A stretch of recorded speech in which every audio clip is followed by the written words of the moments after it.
It's me you darling.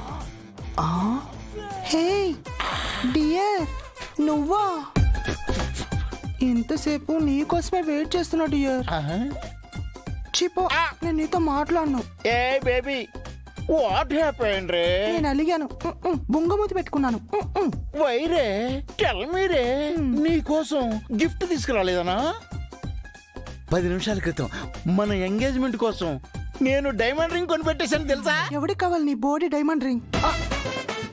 నాకు నీ అందమైన పర్సనాలిటీ కావాలి. నన్ను నీ ప్రేమమాయిలో పడేసిన నీ బట్టతల ఏది? నాకు కొండంత అండ అనే భరోసా ఇచ్చిన నీ నిండు కొండ లాంటి ఆ బొజ్జేది?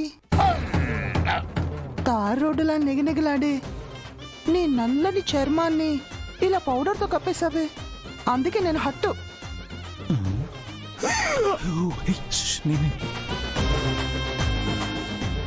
ఇంతకీ మన చిన్నోడి వ్యాపారం ఎంతవరకు వచ్చింది బాబాయ్? మీరే చూడండి సార్ ఆ దరిద్రాన్ని. డియర్, నీకు కావాల్సింది అవే అయితే ఈ పై మెరుగులన్నీ తీసి పారేస్తా. కావాలంటే చూడు, ఈ బట్ట, ఈ పొట్ట. సరే, నువ్వు ఆ మాట అన్నావంటే ఖచ్చితంగా తీసేస్తావని నమ్ముతున్నా. పాపం చిన్నోడికి ఎంత కష్టం వచ్చింది బాబాయ్. వాణ్ణి మ్యాన్ లేని పొగడాల్సి వస్తుంది.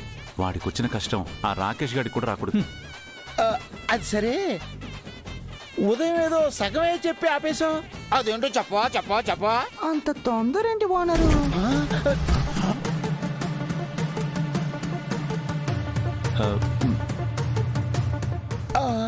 ఏమన్నా వాన్రా,